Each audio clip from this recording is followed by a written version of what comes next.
I, I feel like my heart just like. Hey there, kiddos. Looks like you found your dad's anime stash. I guess I'm hosting this week as the other regular member of the podcast disappeared. With me in the studio this week is our favorite guest, Ray Sean.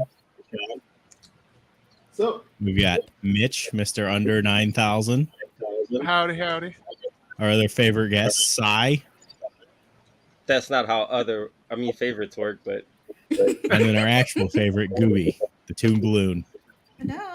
This is a big episode because we are interviewing our good friend Stephanie, who you all might know as Gohan. Yeah. She was in Dragon Ball. She was in Dragon Ball Z. She voiced several characters. So we're just going to let her talk for an hour and we won't interrupt her. Go ahead, Stephanie. All right, here I go. Here I go again. No. What do you mean? Oh, Don't put me on the spot, right? we tried and you failed miserably. Yeah. I am No, in we the hot appreciate seat, you. literally. Yes. We appreciate you coming on. We invited all of our friends to prove that we know you, as you can see. That's good then, brother. And we're also proof that he has friends too. So Yeah, it's a double flex. Yeah. I have That or no you guys friends, are I'm a good loner. actors, right? Mhm. Good actors. I get paid good. So, I don't. Stephanie, we are the cream of the anime podcasting crop, if you can't tell. Absolutely. It gets no better than us, so The new you All can get generation. excited. The new. I'm like, where do we even start? Because I'm just in a culture shock right now. I don't think that's the right shock. No, it's not. She's I so don't know the shocked, word. she doesn't even I'm know like- how shocked to be. So I have a question. My main question is: did you already know about Dragon Ball before you auditioned for it? No clue. Oh, No. okay, that's interesting. I didn't know what anime was. I didn't know what Dragon Ball Z was. I didn't know what Japanese anime. I didn't know any of that. I got into the audition totally blind from meeting the producer in the studio when I was singing with Brave Combo, a band out of North Dallas, Denton, Texas. And I had done some work with Chuck E. Cheese and had done, quite a bit of singing and touring. And I was in the industry already and happened to meet the guy that I ultimately ended up calling me in for the audition. So it wasn't an open call. It was kind of who you knew. Oh, that's Mhm. crazy. So what got you Right. into? So what got you into voice, like doing auditions? Like I said, I was singing. I was singing professionally since I was about 18, and had been in and out of road bands. Well, mainly the main show band I was with for a couple of decades. Got me in with working in the studio, doing anything from jingles to Chuck E. Cheese voiceover, singing as characters, and that, like I said, that's how I met the producer who we exchanged information, and he asked me if I've ever done voice acting, and I said, well, yeah, I mean, I've been doing voices for fun since I was a kid. So mimicking and Weird Al Yankovic stuff, mostly singing and doing voices. And so when I came in for the audition, I just naturally auditioned for what looked to me to be female roles. Okay. Bulma, Chi-Chi, Poir. Like I said, I didn't know what I was Poir, auditioning female? for. Say I again? thought Poor was a dude. No. No, No, Par is a girl. Par is a girl. I didn't know. They just said you're they blowing our minds explained here with this insider info. high pitched voice. So I tried to do a high pitched voice, and then I auditioned for females, and they asked me to do a voice of a little boy, a kid voice, and I've had I had stepbrothers and brothers, and had experience being around little boys growing up from being in school. So I just gave them what I thought was a little boy voice, and they liked it. They wanted it a little raspy, so I gave them some rasp. Now, I've been mimicking singers and cartoon voices, and I mean anything. Also, my babysitters. I mean, I was a mimic. Whatever I did it for fun. Now, correct me if I'm wrong, but you didn't do the Goku voice in Dragon Ball, correct? It was I someone did. else. You did? Okay. I was about to say. Yeah, the OG Dragon Ball Ball. Okay. Not Cloud, but Dragon Ball, the OG, and then Okay. the original series. Dragon Do Ball Z. do you regret not demanding to do the theme song? Oh man, I wanted to. I have a demo of that. I actually went into the recording studio with Carl Finch from Brave Combo, who was also called in to do the music for several of the anime themes. And I was selected, thankfully, to sing the Yu Yu Hakusho, one of the endings. Sayonara Bye Bye was the first one I did. And then from there, Size mind. oh yeah. A lot of my fans. Dope. I don't know if it's listed. It might. I don't know if it's listed in my IMDb or not, or Wikipedia. My I God. haven't checked. But His head would have exploded if you said you did Smile Bomb. Oh my God, that's what I thought. But then, Kitty Grade. I did the opening and closing for that, and Case Closed. really, All God. I was cast away from me, caught in the distance. It's kind of all I can remember. I'm about to cry. Really? Cry, yeah. To make it big as a singer, the voice acting. I love was that. something that took me by surprise. But yeah, Josh hit it on the nail. If you would have said Smile Bomb, I would have died. Aww. I did So do you- also. Go I ahead, was able Rachel. to produce a couple of sessions with some other singers with some of the other songs. They wanted a variety of different singers that sounded different people. So I brought in some of my girlfriend singers that I had sang with, in bands and stuff, and was able to direct a little bit and help construct the Japanese translation into English lyrics, which I've always been a kind of a poet. So that was a unique experience to be able to be involved in that as well. I bet. That's pretty dope. So yeah, I have a demo of the Dragon Ball theme. And then there's like some YouTube stuff out there from some of my anime conventions where I think I sang it. Dude, go ahead and send us that demo. We'll make it our new theme song. Yeah, And get the rights cleared if you can. I can change the lyrics and write something for you, maybe, or get a background track and just make something up. That would be amazing if you want to send. It's gonna be all of our podcasts. You know what to do. How did it feel whenever you started? Yeah. Oh my goodness, it's amazing. I had a question. So, how did it feel whenever you started reading the lines when it came to like Dragon Ball in general? Because I know that it could be very different from like American culture, and I was just curious of like, how did you feel reading those? Oh, I had so much fun with Dragon Ball. Silly little kid humor, innocence, just basically channeling my inner kiddo. And I love kids. So, and we were all kids once, so we can, kind of channel what we experienced as a kid. So I just kind of followed direction. I didn't even know that I was going to be cast in Dragon Ball. Like I said, I just showed up to work, I was booked, hey, you're booked this day at this time. I showed up and we just dove into whatever was there. I mean, sometimes it was background vocals, sometimes it was villagers, women screaming, babies crying. I was cast as Gohan first. I was cast as Gohan in the new saga, and we just started where they had left off from the Ocean dub in Canada.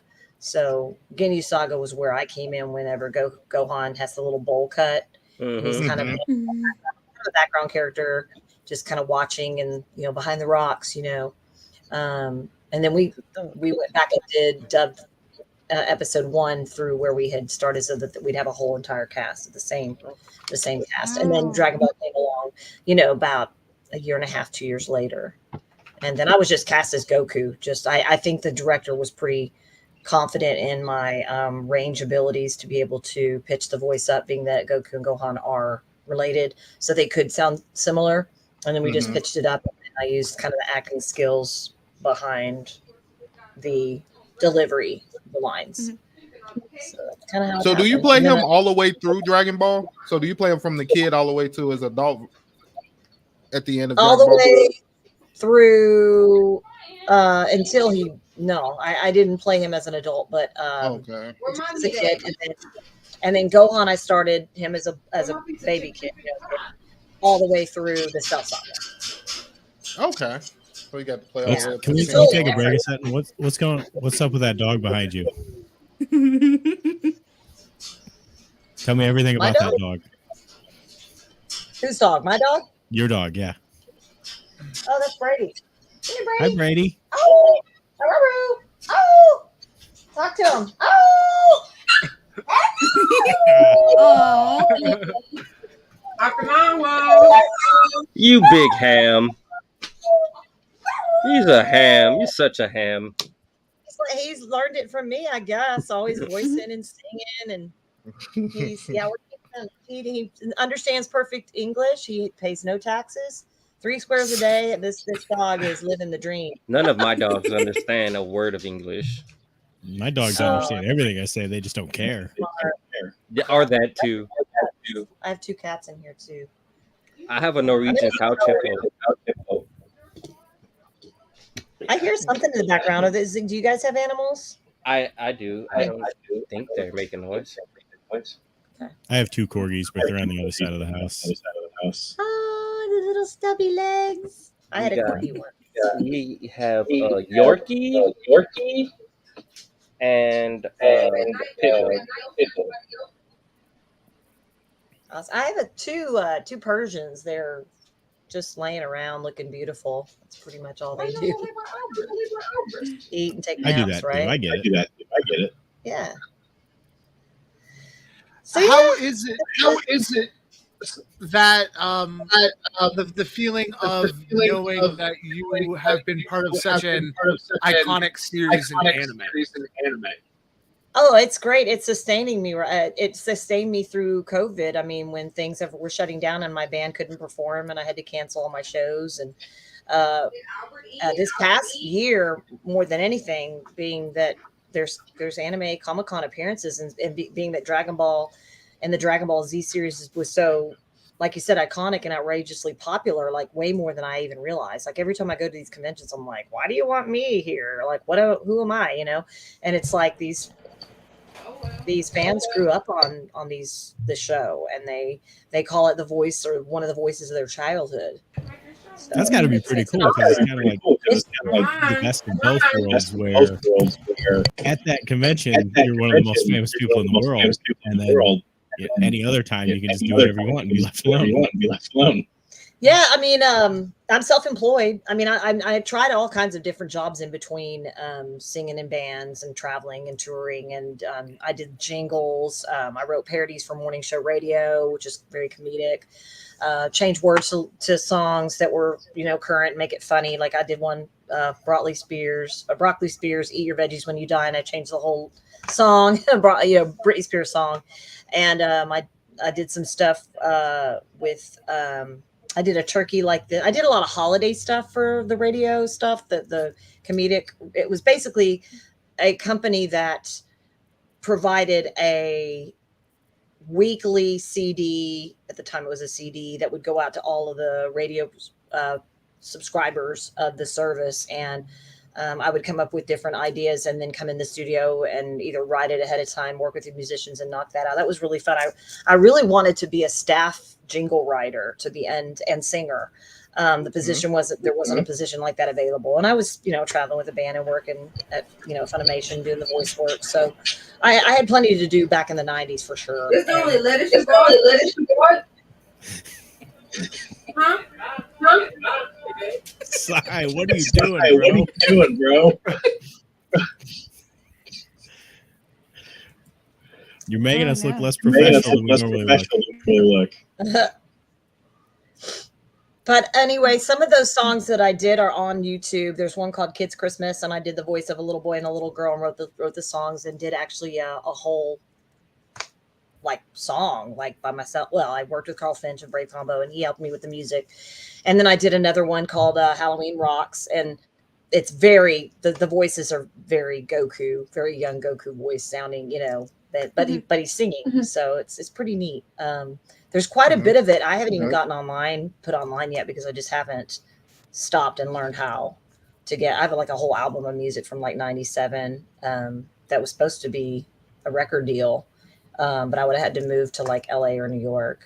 And my mom had passed away suddenly in 99. And when that happened, it changed all my plans. And I bought a house and stayed put in North Texas. So that's kind of what happened there. But thankfully, I've been able to find work and still travel. I've taught some music classes, piano lessons, beginner piano for kids, and mentored kids that want to get into the industry. And then eventually I'm hoping to put together some workshops and like some of the other voice actors are doing, and then, or maybe some live classes. I would love to get in front of especially young children. Because I knew as a little kid, like I think I remember at 3 or 4, I knew I was going to pursue singing and using my voice as a career. And thank God I was able to. I've been Because you can't I've been choose to do it. piano since I was a kid. We Yeah. could get together afterwards. Yes. I'm sure less is probably reasonable. I need to dabble back into it because if you don't practice, you'll forget. You get out what you put into it, very much so when you're learning a musical instrument. But, do you get invited to conventions? I don't know why. Yes, sometimes. It's different. Sometimes yes, and then sometimes I put them together myself, or I might inquire and say, "Hey, I've got weekend open." Right now, it's my main form of income is the Comic-Cons and appearances, signing autographs. I mean, the Funko Pops are huge right now. I have some really cool original artwork that I put out display on my table, some prints of various sizes with different artists, and sign autographs where people bring things to the convention. It gets promoted and they come through and just bring. Sometimes I see some of the coolest stuff that people either drew themselves or they got somewhere online. Some amazing artwork I've seen that people bring to the conventions to have signed. It's pretty cool. So yeah, that's my main thing right now is touring with Comic-Cons. And then I just knocked out a very lengthy audition for Country Walls. So I'm kind of finally, all these years later, I'm kind of back in the loop, kind of like was not there. Now I'm kind of like, hey, I was here all along, you guys. Like I never retired or anything. So I just auditioned for the summer series. I did like 16 voices. So I'm hoping somebody hears something they like. It was just a wide variety of kid voices. I did a mother, an old lady, an old man. I did a monster, a critter. I did all kinds of just different voices that I think that they weren't exactly looking for specific characters. They just wanted to see what kind of range and what pool of talent was there, and if anything stands out. So that was really fun because I think I'm better at the character voices than I am in like just regular my own voice or radio. So if they or don't like it, they're narrations. What'd you say? More than likely, if they don't like you, they're going to close Crunchyroll. It's all over. Oh no, I don't know. No, they're very up. They're very pressure. That's a lot of pressure. Yeah. No, I mean, I'm sure there's just hundreds and hundreds of people auditioning all the time, if not thousands at this point. But to finally get back into the realm is wonderful because that's my livelihood. So yeah, I'm hoping to get. I mean, I'm ready to take a bite out of a new role that's challenging. That's something different. Maybe a female role.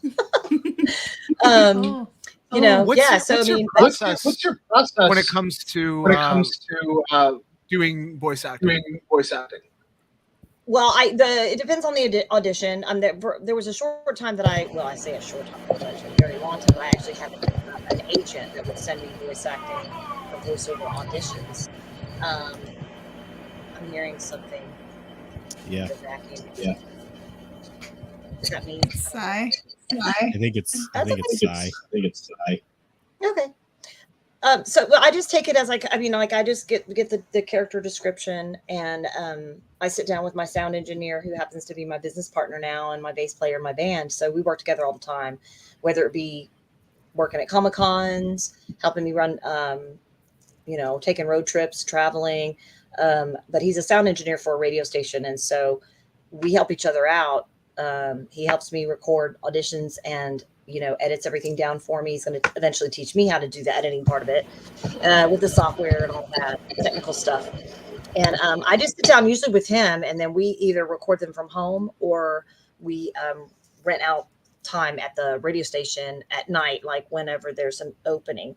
and then we knock them out. And this one was really fun because I literally did 16 completely different voices, and I was very, very adamant about them being good and completely unique sounding voices, or I wasn't even going to submit them. Like if there was one that I was like, man, I don't think I'm really gonna try out for this one because it's obviously going to more than likely go to a man because it's a man voice. I mean, it's not that I can't do male voices. I'm just better at the younger voice, the very over the top melodramatic, like either an old man or a young boy child or maybe a teenage boy. And all the other ones were female. Mhm. So it was fun. I've had my fair share of voices that I've wound up getting rid of that I never liked in my auditions. No. Yeah. Yeah, I get that. I just went for the most wacky ones, and then I worked my way from the completely different, unique character voices, and then went through all of they call them sides. It's just a picture of a character. It's very, very neutral stuff. And then I would just work back to the ones that I think are the most like my own voice. And I usually try to save the more strenuous, screaming and yelling, villain voices, like a villain or a monster or a crazy, wacky animal voice. I'd save all that for the very end just to preserve my voice. Because then if it is raspy and I blow it out a little bit, it won't matter because it'll be all done at the end. And then I follow the directions, make sure everything's in the correct format, make sure that it's a nice, clean read, that it's all nice and balanced. And that's where Dan comes in. He helps me with all of that. And so we're a good team for each other. And then if he needs somebody to do a radio ad or to be different characters for his radio commercials, I stop by the studio and knock those out for him. You write a comedy jingle for him? Oh yeah, just anything like, I mean, every once in a while he'll need children's voices, or like might be a commercial for a church and they need like a nice warm female voice that's very soothing, or maybe for like a healthcare company, or if anytime he needs somebody that's unique so that it's not the same voices all day long on these multitude of stations that are under the same umbrella. So he kind of uses me when he wants something different, or a client says, hey, try this with this one. Or it might be a dialogue of like a wife and a husband talking back and forth. And then he might call me in to be the wife, or, it's hit and miss, but I do that for him. And then he does things for me. We don't really exchange money. We just kind of take care of each other's needs that involve sound engineering and voiceover and music. We were in a band together called Moonglass, and that's on Facebook. We have Moonglass Band. We're going to hopefully start booking that because we had really kind of went on hiatus with COVID. 2020 and 21, we only had just a couple, 2-3 gigs that we do every year annually, but for the most part, we had to just kind of like hunker down like the rest of the world and cook food and find a new hobby and find other resourceful ways to bring in some kind of an income. Yeah, it was very interesting. It's interesting. Some people worked more during COVID, depending on your job. Yeah, it was a blast. Plexiglass companies and hand sanitizer companies, masks, and I mean, so I don't know. Everybody's antsy to get out and about, and I'm definitely sensing that when I'm doing these conventions and appearances. And some anime places are opening; they're doing grand openings, so I'm always on the lookout to keep my calendar booked. It's pretty much weekends at this point, and I was already used to doing that with singing in bands, and so most of our work was always Thursday through Sunday. That's when. So which one do you prefer to do? I like it all. I mean, I knew, like I said, as a young kid, I was going to do something with this voice. I mean, my voice that got me in trouble, talking in class and back talking as a teen and crying in my room and all that stuff is all just was, and all the theater I did, a lot of musical theater, community theater, anything involving talent shows. And I just knew that's what I was going to do. I mean, what I wanted to pursue, but my passion and love, my deep love is the music, and the singing is definitely my first love. But the other part of me loves the comedic, especially the comedic side of voice acting. I've had more fun with comedy, improv, and really wacky, crazy characters, like cartoon characters. Like I think that I gravitate towards that, and did most of that growing up for fun. So that's what I think I'm just naturally better at. So I definitely enjoy the comedic side. I did go to college for drama, for dramatic arts, and really pursued learning how to be an actor, a theater actor, maybe even a film actor. And I was just so over the top musical theater that I never could get a really good solid role in anything serious. And so I just went to the classes and learned from those around me, from my peers, but was always cast in the musicals, which I had a blast doing because it was singing, dancing, and acting and costumes. It was like everything. And that's the band I was with from about age 19 through 39, I guess. It was all of that too. It was singing, dancing, acting, costumes, skits. Vince Vance and the Valiants is the name of the band, and they've been around 50 years, longer than I've been alive. So, and he's still going strong. He's the only original member. He's living in the New Orleans area now, where he's originally from, and really popular Christmas song, "All I Want for Christmas Is You," came out in 1989. Learned a lot being on the road with a bunch of people on a tour bus. Let me tell you. Tour bus would break down in the middle of nowhere. You might go a couple days without a hotel room or a shower. They became like your family, your brothers and sisters, stopping at truck stops, never know when you're going to eat. Just a lot of roughing it on the road. A lot of makes me think of that movie Alive. Yeah. Oh, does it really? Oh, that's crazy. We saw that movie on the tour bus. So that was one thing we did. We watched a let's lot hope it of doesn't break down. VHS tapes and stuff. Yeah, we made it fun, but yeah, sometimes it wasn't so fun being broken down in like 100-degree weather, and or the generator will go out and we'd have no AC, or we'd be up in Michigan and it'd be freezing. It'd be like 25 below, and our heater would go out and we'd all be huddled in front of the bus. It's like, when are we gonna be there so we can take a hot shower? So, but having a tour bus was, I joined the band in 91, which is right when the band went from a van to a shuttle van to a tour bus. So whenever possible, we would take that tour bus and just leave early and drive all over the United States. Or we'd fly places. If we needed to be somewhere the next day, we'd fly. And a lot of times we wouldn't go to sleep. We'd be up all night, wide awake till 3 or 4 in the morning. It'd be time to go to the airport at 5. So I'm glad I did that while I was super young, because my body, voice acting is not like that. Not so much, but sad. I was utilizing my voice a lot. So thankfully I was able to do all those crazy screams and yells and not completely lose my voice, because I was constantly in practice. I was using my voice all the time. I did have to rest it quite a bit, especially during the Cell Saga. Yeah, I was gonna say a lot of yelling in. Yeah, I was going to ask, what was more difficult doing, the crying or the screaming? Well, it was definitely more taxing on my voice to be screaming, especially the Cell Saga screaming, just screaming and screaming for like ever, over and over and over and over, and then they would overlay and all different kinds of kamehamehas. And there was a time we did some video games. Those weren't near as strenuous. We would just go from line to line to line. There was no dubbing. We would just follow a script and then just take direction. But definitely the most strenuous was the Cell Saga. But what I would do is just I'd be like a new person the next day. I just using my voice so much, I thankfully was very resilient. I could just drink a lot of water, get a lot of sleep, and start over the next day, and I'd be fine.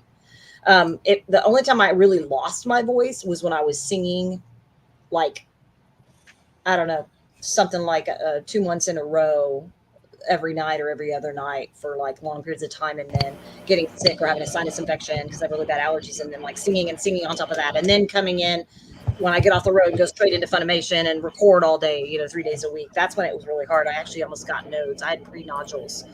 And I had to go see a specialist for an ear, nose, and throat specialist to preserve my voice and make sure I wasn't going to do any damage from all the screaming and screaming and singing over really loud rock bands, with like, 8 or 9 people on stage. It was totally different than what I'd ever done before.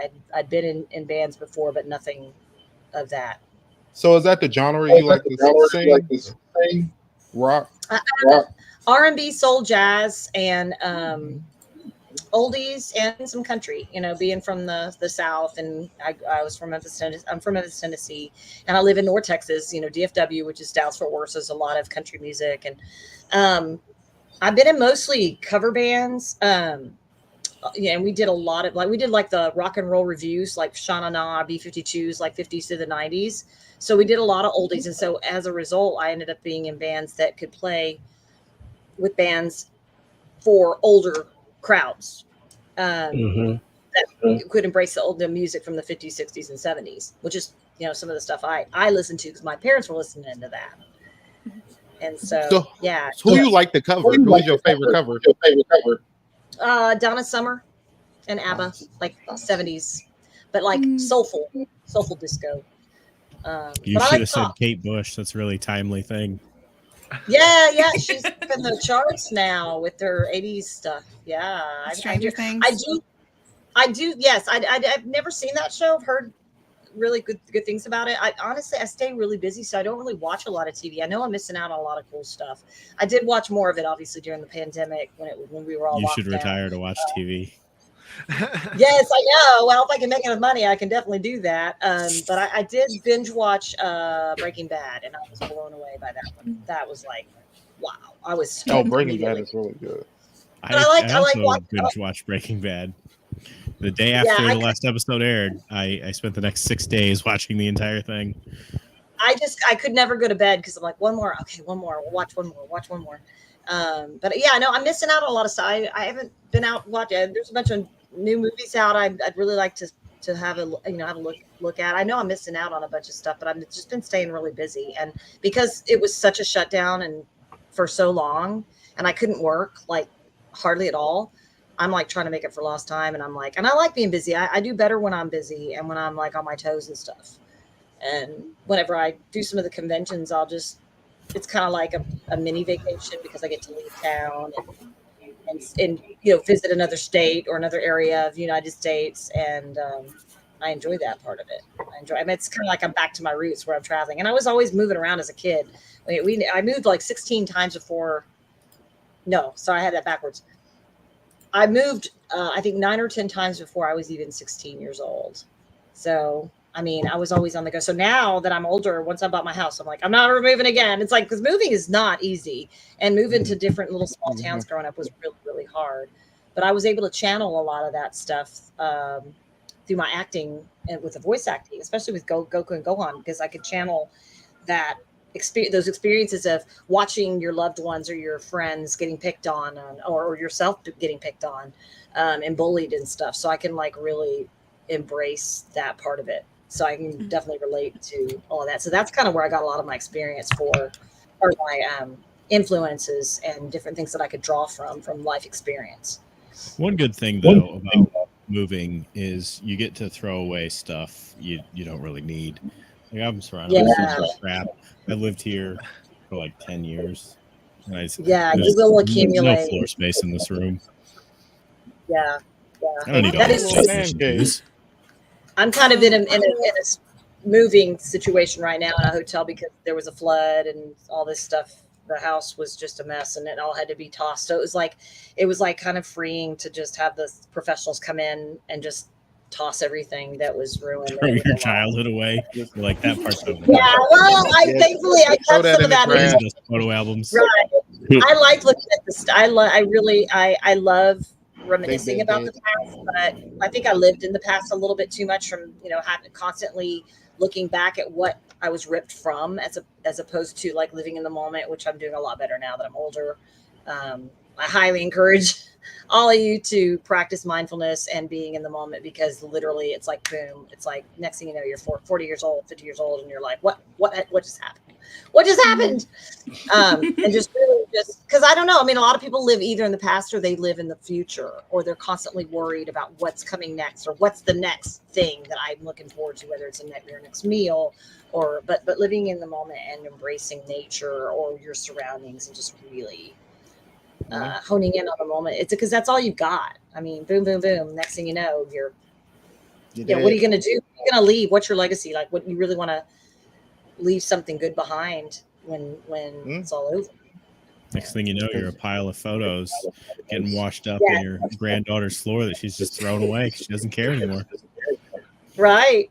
It could happen. I mean, I think that also another thing you learn when you have to move a lot is you really just start to realize that you really can't take everything with you anyway. So it's like, why get a storage room and that you just keep, and then you pay all this money on, and you don't even.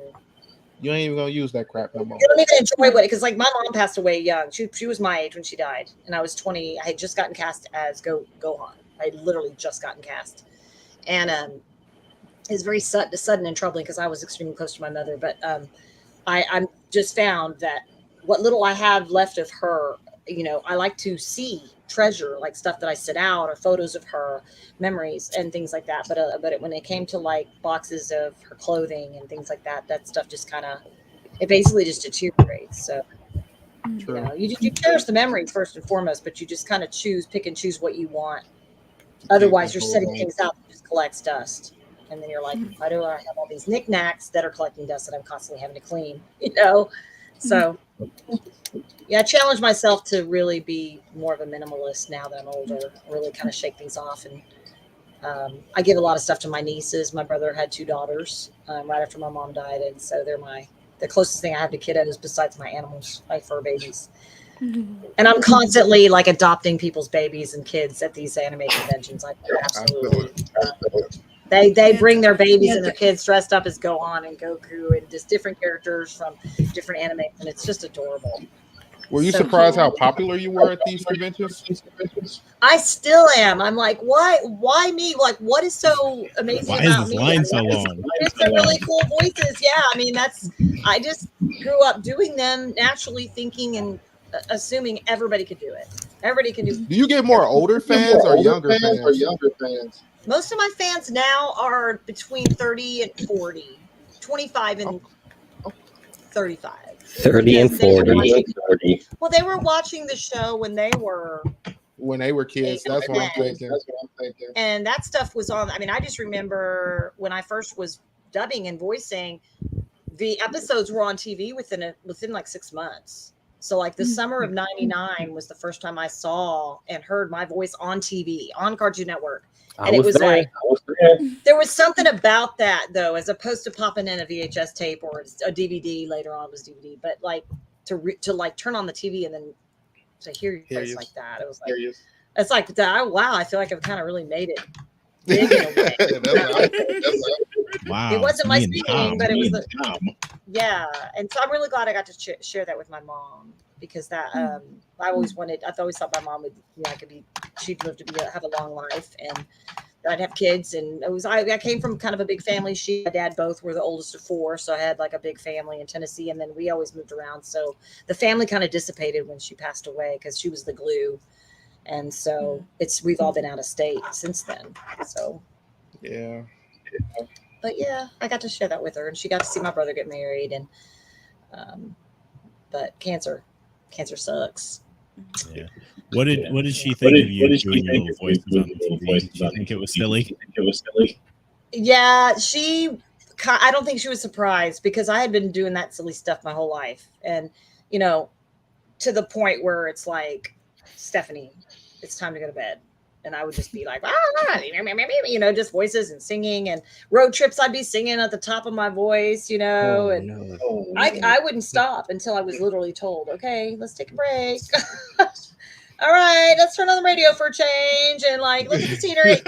We'll turn the car around. Tomorrow, I love you. I mean, I just was like, I just knew when I was a kid. I was like, I want to be in show business.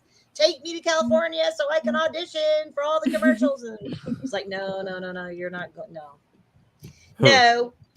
Very strict childhood. Very, very strict. You mentioned that you do mentorships, right? So how does that work? Is it like a program? There's no program for mine. People just reach out to me. And if I have time and I can manage it, I mean, I only mentor, 2 or 3 people at a time. And it's thankfully I've been able to be self-employed and find a way to, make a living at it. And that allows me a little bit of flexibility, especially during the week. I don't have the day job thing. I did that for a while. I was a sales rep for a while when I was in my early 30s, and just to try it out and see if I liked it. You know, definitely liked the marketing and promotion part of it because I love people. So, but I just answer emails, and if there's somebody in the area, you know, we meet for lunch, or kind of like coach in a way. I haven't like accepted compensation for any of it. I do it just to help. It's kind of my way of giving back to that, growing pool of talent that, might need a little bit of advice, a little bit of encouragement. Like I was kind of not very encouraged. I mean, I was by my mother, but like the kids in school, like they were small towns. And so I was kind of picked on. And so I didn't really have a good conducive environment for being able to really shine and really kind of let all that go and have the confidence to do that. So I try to get with kids that have been through similar situations, whether they were bullied or picked on at school, and then they need like somebody to kind of boost them, to give them, help them seek the confidence they lack to pursue a dream of show business of some kind, whether it's singing, learning a musical instrument, or getting into theater or voice acting. I get a lot of people requesting information about how to get into it, or how do I submit auditions, or, and then I can just kind of coach them, because there's not really a rule book per se. But it's just a matter of getting out and getting experience as much and often as you can, even if you have to do a job for a while that you don't love to make me pay the bills, and then like work on your hobby, which might be voice acting or singing in a band or getting an agent or whatever it is. I mean, and now more than ever, you have so much on the internet people can record from home. You can get a demo reel done for a couple $100s. I mean, you don't even have to, gosh, it seems easier than ever, especially with COVID, because everything shut down. And then even some of the auditions I've been doing lately have been remote. And then I did one session, I don't know, it was about 6 months ago. I did it from my home studio, like with my computer and my mic, and software. This seems like it'd be a good way to get rid of a lot of competition. Just be like, yeah, send your tapes to me. I'll pass them along. Yeah, I mean, if I can. I mean, I don't really feel like lately I've had a lot of pull in that realm. I'm definitely open to get into directing at some point. Right now I'm just trying to kind of get back into the very competitive, man, it's fierce. It's tough. It's getting back into it just by doing background voices and Walla sessions, and just kind of like working my way back into the field. And, it's a very, like I said, it's not just competitive. It's kind of a clique. Like if you don't kind of fit in that clique, or you don't fit in a certain mold, Texas is a right to work state. So if they don't like something about you, or some kind of a weird quirk, or if you have trouble standing still and staying focused, like you could lose your job. I mean, like you have to really work at being disciplined, being on time, and not letting your ego get the best of you and act like you're something better. Just start your own studio with the 5 of us. No big deal. Yes. I think I could possibly do that. I would have to have help on the technology part of it. But I think as far as like promoting it and seeking out talent, or seeking out a staff, or whatever, and then I would have to get with somebody on licensing, and what would we be working on? Would it be something that's dubbing? Would it be like something new? Would it be somebody's new project? I would just need help with all of that. But I thought about it. Redub Dragon Ball Z. They can't stop us. I think as long as you just do it like, and don't sell it. I guess that's where the lines get weird. Yeah. When you try to like make something and then sell it, I don't think you're really allowed to do that with copyrighted materials. Looks like we got a question on the live thing. Is basically asking, do you have any advice for anybody wanting to get into the career of voice acting? Yeah, that question she just answered.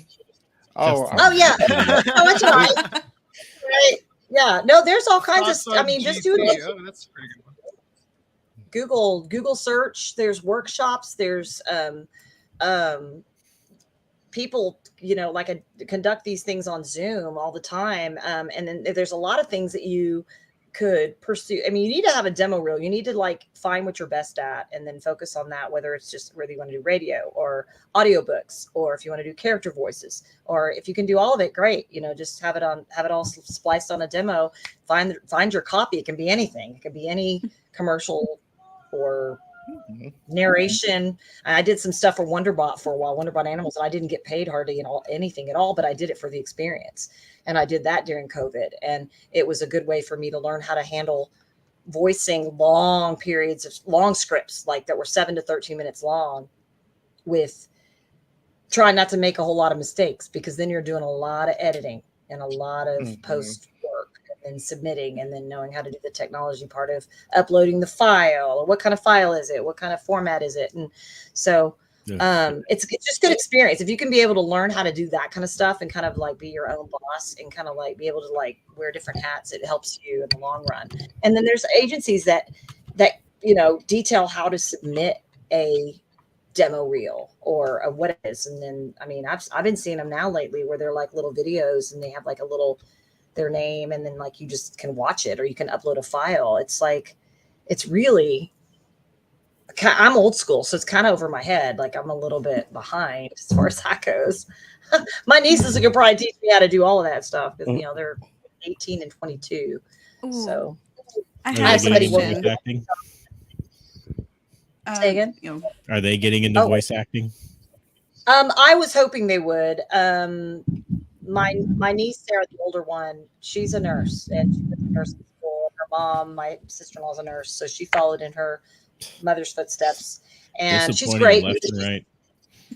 But she's really super sweet and full of energy, and she was a lot like me as a kid, and so they love her there. Like that, she's really good and caring with the patients of all ages, and she works in the ER and stuff like that. And then the younger one is more like my brother, who's more of an introvert.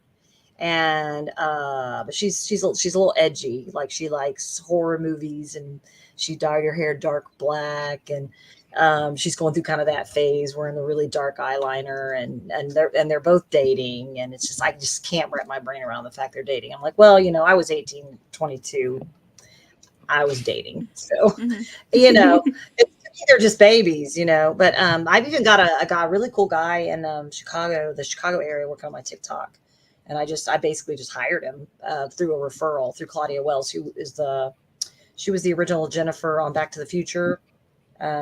She's several years older, but she said, you got to get with this guy. I met her at a convention and we hit it off immediately. And she's like, I've got a guy that's great, you know, with TikTok, just send him your videos and then he just bills you or whatever. And so until I can learn how to do my own TikToks, he's been handling it for me.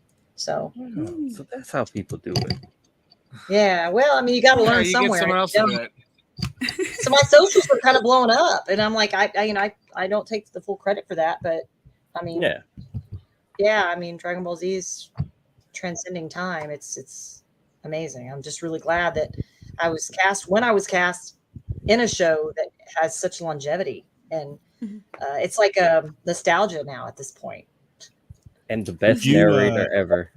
Yeah. Did you do any voices for Dragon Ball GT, or do you do anything in Dragon Ball Super? I did Kid Goku and Dragon Ball GT. Oh yeah, Oh, I forgot okay. Kid Goku. He gets changed back into a kid. That's okay. That was, No, it's all that was right. a good portion. I was too. wondering that too. That was all of it. Yeah. That was not that was all of it. Yeah, but That's like cool. I said, I was kind of out of the loop for a while, and then also trying to I was going through a lot of stuff. I was planning a wedding and trying to have kids, and I had a lot of personal stuff going on. I was in a band up at the Windstar Casino for the senior breakfast, and we had a band called the High Rollers, and I was working very, very diligently on that. We were working up there twice a week, rehearsing twice a week, learning 500-600 songs, constantly, working on a show. 500 or 600 songs. Yes, we had a big giant set list of anything from the 40s, well, actually back to the 30s, all the way up through. We even did the Cupid Shuffle because they wanted a line dance. So this was a breakfast band for seniors. Anyone over 55 could get in and have a big giant breakfast and middle of the week. Great gig, because then we could still gig on the weekends with our other bands. So I was really focused on that. That was a big deal. And there's like a video on my website. StephanieNadolny.com, and there's a YouTube video out there of just a snippet video demo of what we were doing. performing live and stuff.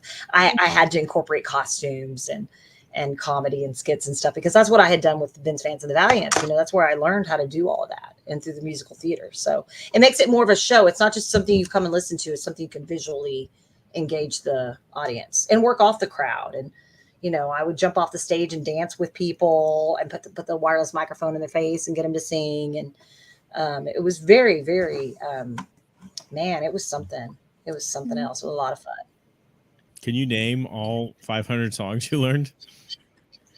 Oh, they're listed. I mean, we were constantly changing our list, and we actually added quite a bit of country music, because up in southeastern Oklahoma, that's what they wanted to hear. They wanted line dance. So we had lots of people requesting songs, and thankfully I was working with some of the best musicians I've ever worked with in my life, and I still work with several of them now with my band called Moonglass. And I mean, to work with a band that talented, that had been around for really full-time musicians, was great, because it was a constant challenge, and like the shows were different every day, and it was like getting up in the morning and driving to Oklahoma, over an hour away at 6 o'clock in the morning, trying to wake up, but you'd have like an hour to get there. Then you'd have your coffee and you'd sit and have your breakfast with all the seniors. And then it's like, woo, showtime, It was just crazy to go from like weekends and working, till 2, 3, 4 in the morning, or doing weddings, like 8 to 1 in the morning. And then like, now we're getting up at 6 and driving to Oklahoma, and we're going to perform for a couple hours for seniors. It was something else. But the promotion we did that for 4 years. Life of Gohan. Yes. But yeah, I mean, and I was able to utilize all the talent, the experience from working in a R&B soul jazz 40s through the 90s show band with costumes and all that. I was able to utilize what I learned from being in that band, and incorporate into our show, especially since it was oldies. I grew up on oldies. Then I was toured a band with oldies music. And then here I am in another band featuring so much, Elvis and Patsy Cline, and, we did a lot of Motown music. We did Smokey Robinson. We did, I can't even think of Aretha Franklin, Temptations. Yes. Buddy Holly, Willie Nelson, Dolly Parton, Creedence Clearwater Revival. We even did some Grateful Dead. Did you try to get them to throw in some anime music? No. Well, because most of our audience was anywhere from like 55 to 95. Mm-hmm. Like some of the people were coming in there and with walkers and just throwing a walker, jamming. Maybe they want to hear Rock the Dragon. You don't know. Well, we did some, some John Cougar. We did a little bit of rock too, a little bit of Southern rock, here and there, and we did some Cajun music. Oh my God, I'm so sorry. We did a lot of different stuff. What is Cajun music? Bad. Don't. Yeah, like Saturday night and I'm gonna head on over to the Twist and Shout. Find a two-step partner and a Cajun beat. When you lift me up, I'm gonna find my feet. Right in the middle of the street. You get the idea. And add like flute, the washboard app. No, it's terrible. We did everything like punk. We didn't do punk or ska or anything weird like that. We didn't do alternative music. We did pretty much straight away cover. There's nothing weird about ska. We can all agree on that. You did Cajun music, but not music. Well, just a couple. We'd get people from from New Orleans or from Louisiana that want to hear some Cajun music. So we made sure we had like one or two or three from every possible artist. 95 side. Everyone listens around here. Tina Turner. We did a little bit of 80s. I wanted to do disco, but our disco didn't fly as well as I would like for it to, because they weren't really going to get up and dance to that. They wanted to line dance. They wanted to hear to do the push, do the mashed potato and the gator. Just hand jive stuff. We did a lot of disco. Yeah, did a lot of 50s and 60s. Beatles. The greats, really great stuff. You want to do disco right now?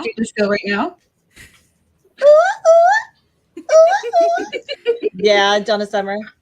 Yes, anytime. She's my favorite. So I no, grew up so literally no, like learning how to sing by listening to her records when I was like 3 and 4 years old. I mean, I memorized every line of her live album, and to this day, it's my favorite album of all time. And loved ABBA. Like I said, my dad and my mom were both. They weren't musicians, but they loved music, so that we always had music going on. We always had a stereo. Even as a little kid, we had 8-track tapes, and we would like record voices on the 8-track tapes. Which God wish I still had those. Wouldn't that be something? Diddy, it's my little voices when we were kids. and you said you Yeah. memorized a whole CD. Oh yeah, start to finish, It and was an then I'd go to 8-track. school, kindergarten. Well, I can't do it one was song. albums and then cassettes. But oh no, I mean, I memorized Bible verses for school, in church. I mean, memorization was never a problem. I had this crazy memory. Thankfully, it helped me because I was able to memorize lines and do a better job in my voice acting because I could look at the line and memorize it and then really get into the line and not be reading. So that was actually something that helped me. And then the timing of matching the lift flaps was really good because I learned about rhythm by being a singer and being in a band and like learning rhythms of, when to speak, how quickly to say the line and that kind of stuff. So, and having like a sense of rhythm, I would like play the drums on my school books in class. And yeah, my brother You actually was a sound like drummer. you sound like you're a horrible student. Horrible? Very distracting. Oh, I was Bad. distracted for sure. But I mean, I was very, very scholastic. I was very, very, I was an overachiever. I had to make straight A's. And so that's what's funny is that was going to be my backup plan. If I didn't make it in show business, I was going to go get a degree and, and probably teach music or something like that. But I always knew I wanted to record and write. Definitely have written some songs, but that's one of my on my bucket list is put out an album of my music, my own music or my own choices. And I got to get my album out that I recorded in 97 and 98. It's the band called The Cookies. And it was never released. So I get people asking me to put that stuff up on CD Baby or, however you do that. And that's my next goal is to get that stuff up on my website or to get it up to where fans can access that music, original music. So It'd be great. You can put it on Spotify. Exactly, that's it. Not get paid for it. I'm not sure how that works, but I do know that you get paid like a cent of a cent. It's not that great. Yeah, I received permission to be able to release the music from the songwriter himself, and he did a lot of the music and the background vocals with me. And it's some really cool stuff. I'm like, even to this day, I'm like, man, why didn't we put this stuff out? Like, we didn't have as much technology then. This was a long time ago, 25 years ago, where we didn't have Spotify and stuff. We didn't have ways to get it out other than like some traditional way of putting out an album that was recorded on analog. It wasn't even digital yet. So yeah. They're really good stuff. So I'm going to try. That's my next goal is to get that stuff out and about so people can hear it or print CDs and have them at my Comic-Cons and things like that. And if people want to hear it, they have trouble realizing that digital is pretty new because I was having a conversation with somebody and I was like, I didn't have like a personal thing to listen to like a CD player or anything until I was in like 9th grade. And they're like, yeah. What? And I was like, it was a CD player. It was like, yeah. I remember when it was hard out here in the 90s. Because I had a Sony Walkman and it was cassettes. So as soon as I discovered cassette players and that you could record, oh my gosh, it was like, that was my thing is recording, putting batteries in it, carrying it around. I couldn't take it to school, but we couldn't either, but I did. Yeah, I would record my own radio shows with a friend of mine. And it was actually middle school. I started recording stuff when I was 7 or 8, but when I started making my own shows and coming up with my own character voices was a little bit closer to like 6th and 7th grade. And so during the summer, me and my friend would make up these characters and we would interview each other. It was hilarious. Like I learned more doing that on my own definitely was my foundation for voice acting and being able to make my voice sound completely different and be a character voice actress. I mean, I was learning just from doing it. Prank calling my friends, back before caller ID, Oh, it was like That's a what we hobby. did. It just kind of grew. R69. Yeah. But I always wanted to sing. I knew that. Mhm. Sing, dance, act, perform, choreograph. So, yeah. How do Crazy. you feel about like freelance dubbers? Because there's people on like YouTube and stuff who like dub, comics or webtoons or anime and stuff on just for their free time. I think it's great practice if that's what they want to do eventually. If they want to be like cast in something, whether it's anime or, because I did some work at Cartoon Network on OKKO, which was Lakewood Plaza Turbo before it was picked up by Cartoon Network and then actually was a show. So I was able to fly out to LA in I think it was 2016 and record. It wasn't anime at all. But it was the voice that I did provide was very much like a Kid Goku voice. The director was a big fan. So they kind of sought me out. And then because I wasn't in LA, they ended up recasting the role. But it was nice and a totally eye-opening experience to record and then have them, animate around the voices, which I think is what they do at Disney and things like that. Disney and Pixar.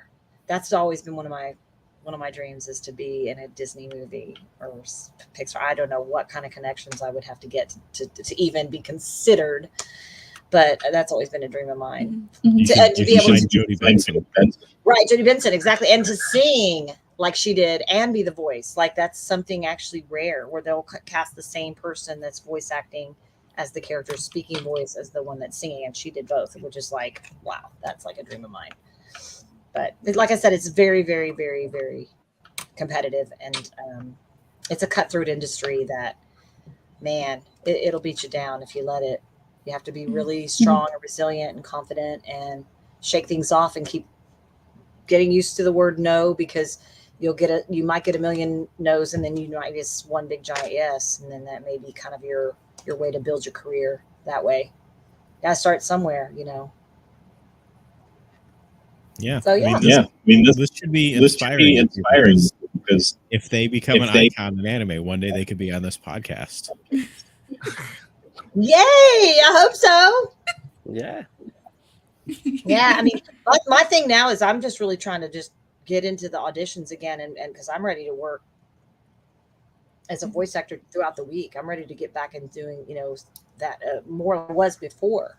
So that's kind of my goal now, is not just the conventions, which I love being in front of the people, the families and the kids and the fans. And I just love it. And I love mingling with the vendors, the other guests, maybe going to grab dinner, go get coffee, hanging out with them and chatting with people that are in the industry doing whatever they do, whether it's, art, if they're an artist or they draw for comics. I meet some really cool people in the industry of these Comic-Con, pop culture Comic-Cons. It's not always just anime. It's it could be Marvel. It could be people that draw for Rick and Morty, or, the Back to the Future convention I did. It was like a retro festival kind of thing where it was all retro, a lot of 80s stuff, the Back to the Future movie.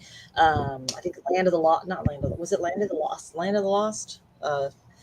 Even stuff back in the, I think, 70s, some of those shows. Lost in Space, I think, was one that some people were at. Really interesting stuff. And then Lord of the Rings. I remember being in Australia and New Zealand years and years and years ago, appearing with some of the guests from Lord of the Rings. Pretty cool. Sean Astin. Yeah. He was in Stranger Things. Was he? Oh my goodness, I didn't know. Christopher Lloyd was at one, and I got to hang out with Christopher Lloyd. It was crazy. Okay, I've got a plan for you. I was fanboying over that big time. I couldn't believe it. You find out where Jodie Benson, what con she's going to be at, and then you go there, and then you meet her, and then that's your connection. Yeah, I mean, I don't know. I mean, some people you think could help you might not be able to at all. Like I said, it's just, there's no rule book. There's no oh, I know so and so, and Paul McCartney told me. Paul McCartney told me that it's not cool to drop names. So, just saying. That's a joke. Come on, guys. I was like, I was blown away when you were like, Paul McCartney told me. Yeah, that's just a stupid joke. Yeah. I just got it though. It's not cool to drop names, man. It's not cool. Got it. Paul McCartney died and was replaced with a doppelganger, as far as I know. So, some people do think that really happened. I don't. Mm-hmm. I don't. But here's the thing: if I recall, Ariel had 5 sisters, and you could voice one. Yes, so this sounds perfect to me. I am totally fine with voicing something small or a background character or a woman screaming or baby crying. Like I've already done that. Like I'm not like this. I figured there could be like 5 spinoffs. Right. Well, yeah. I mean that, and sometimes that's leads to something bigger and better. Or so, I mean, some people are perfectly happy voicing the supporting cast, and then they might be really good at sounding completely different, which I personally find really fulfilling for me personally, is if I can really capture the nuance of and sound completely different. That in itself is a talent. And there's people that live their life, screaming in these video games, and they aren't even necessarily a character, but they're in like hundreds of video games as these monsters, or some of them are just really good at that voice or those voices. And there's absolutely nothing wrong with that. I mean, always trying to be like the lead character and everything, growing up, that's like, well, that's the goal, but it's not really. It's like, whatever your niche is and whatever makes you happy, what's fulfilling to you, is really what it's all about, because I meet a lot of voice actors and a lot of musicians and people that are in and out of the industry in all kinds of different ways, and writers and people that write music and lyrics, and it's just a matter of finding what you really do want to do, and if you can't do it, well, find someone who can, or like mentor, like go find somebody who has the time to give you some advice, or go get online and be humble and be like a sponge and listen to others that have done it, and just find your way through, navigate the best you can, and get the experience for sure. I mean, even if you're super talented at something naturally, it doesn't necessarily mean you're going to make it big in that field. I always wanted to be a recording artist. I wanted to be a pop star. Well, I lived in small towns and had to follow my parents around and wasn't ever given that opportunity. But whatever path I was on kind of led me to where I'm at today. So, and for that, I'm grateful. So we're all here. We all have a meaning and a purpose. And, I just would always want to encourage people to follow that dream and passion, and just be kind, don't tear someone down. And, I never could. That's the one part of this business that I could never embrace, and I was never good at, is, trampling on other people to try to get a role, or to, I never wanted to date somebody to get a part, or, you hear about those stories. It's real. It's very real.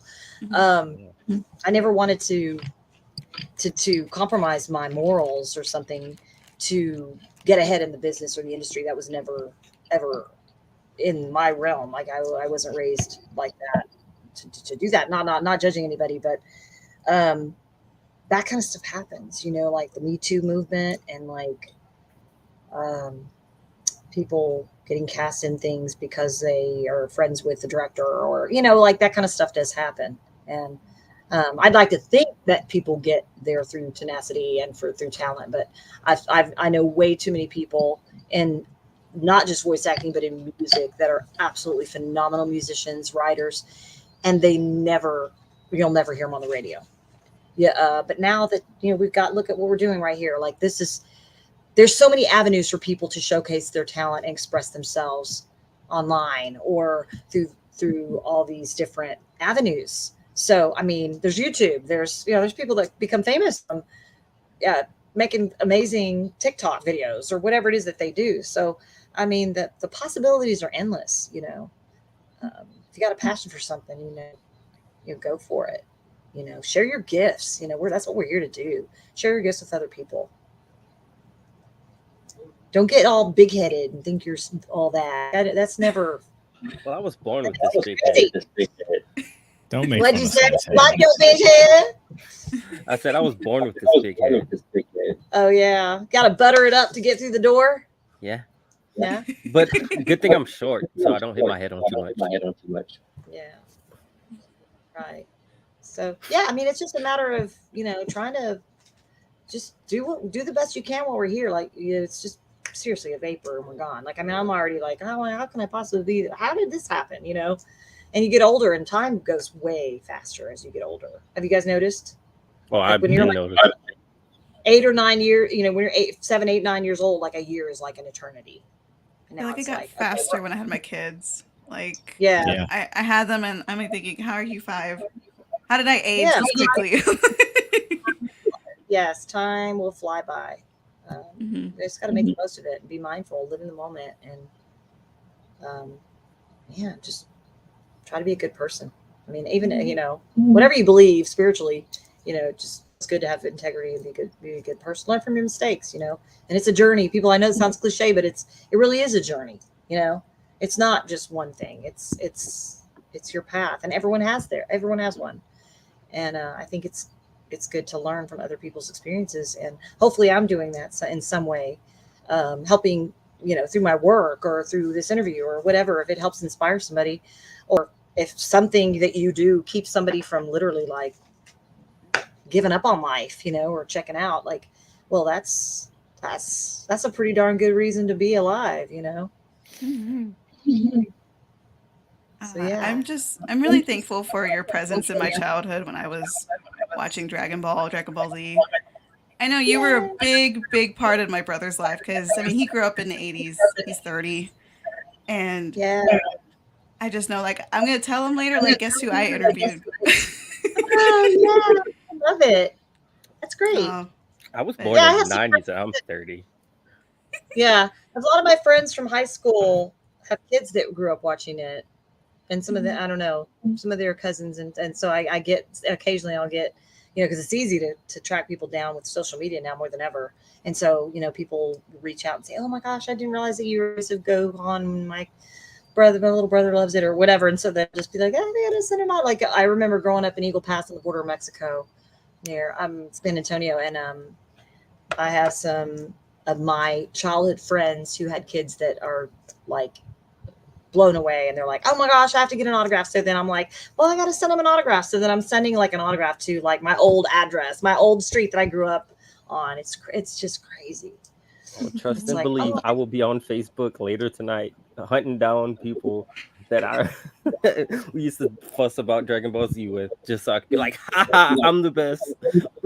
Yeah. Yeah, I mean, I'm just glad that it's as popular as it's been. It's like, I mean, I thought that my work was done years ago, and that's kind of like it. Like, why would they want me to come to a convention? But there's still an outlet for that. There's people that want to come and get their Funko Pop signed or buy a poster, or yeah, it's great. I love it. Mhm. Now, it's like I finally kind of fit in somewhere. Like all my life, I'm like, where do I have a misfit? And now I can go to these anime conventions where people are misfits can come together and find some kind of unity and people that understand them. Mhm. Big fan of that. Do they contact you to do like the voices for the recent, like the newer games when they come out, or do like the? Well, not really lately, because from what I understand, Kai and Super, my characters have already grown up, so they obviously utilize Kyle Abear for the voice of Gohan, and then of course Sean Schickel for Goku, because he's an adult. So you should fuss at them because they still have Goten. Oh, Goten, yeah, as a boy. Mm-hmm. It's a young.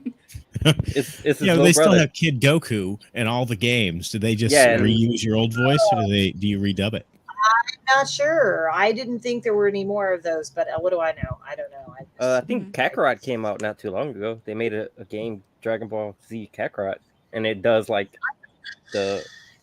all of his story. So, and I know Gohan. I know Gohan is in it. I was playing it.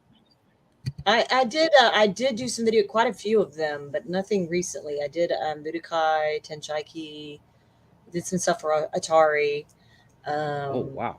I missed the Atari. So, but I mean, the last time I did a video game was like in 09. Like it was like a long. Oh yeah, time ago. no, they didn't. You should fuss at them for not contacting you for Kakarot.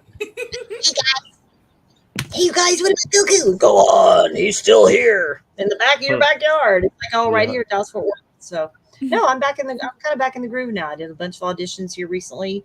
Did a Walla session last night with a couple of girls friends that I've done some Walla sessions with before, and it's like they kind of pick the same people sometimes because we mesh well. I know that the session we did last night was a lot of children voices, little girls and little boys, and so it's like, oh well, I see why they called me in for that. But I don't like being stereotyped. I definitely have an arsenal of crazy, like East Kai. I don't know if you guys know I did the voice of East Kai. By complete chance, I got that audition. Yes.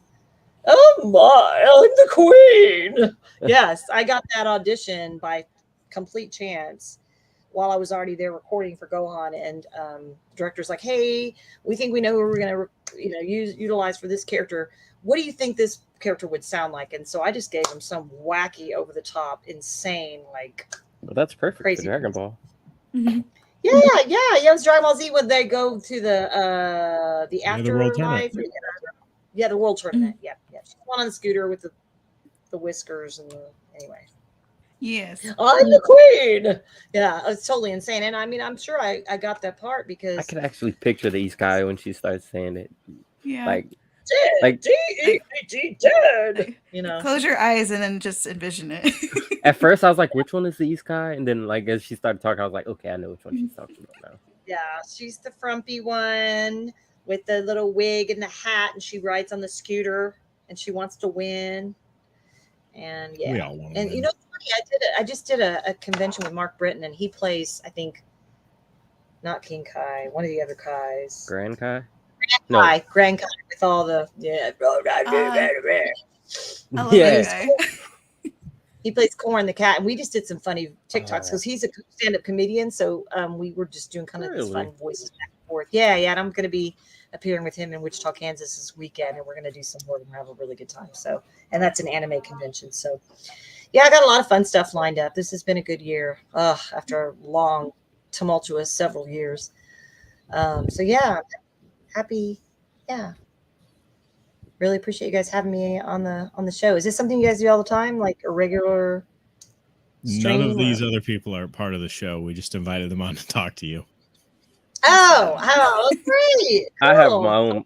Well, I'm on another podcast. My own too. Yeah, same here. That's great.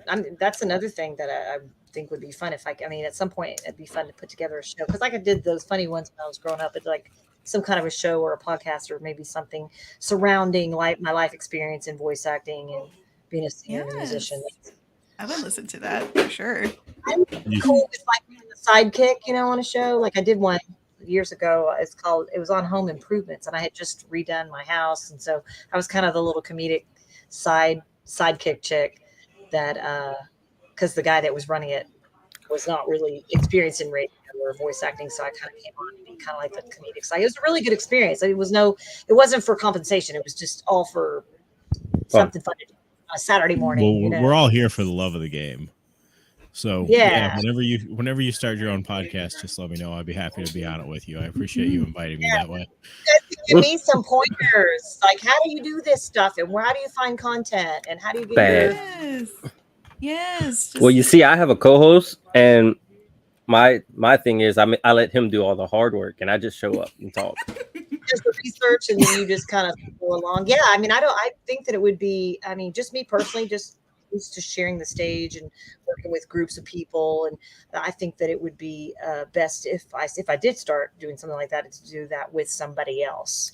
Mm-hmm. And kind of like not feel like I have to carry the burden of doing all the work all the time if I don't have time to put a lot of time into it. I think it'd be better for me to kind of have like somebody to bounce off of, Mm-hmm. Mm-hmm. Get two perspectives. I used to be a one-woman show, but now I have like people come on to like discuss whatever we want to talk about on the series. Right. But I mean, I would love to listen to a podcast made by you. It would be silly. I'm telling you.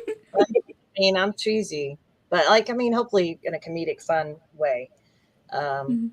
But I mean, I would like to think that it would be entertaining for, I mean, it'd be crazy. I'd definitely be throwing in some of the fun parodies and, you know, comedic stuff for sure, utilizing the voices. So, but I think it'd be fun to kind of like, I don't know, maybe interview some other people or just talk about, I don't know, universal things that people can relate to that people would find interesting.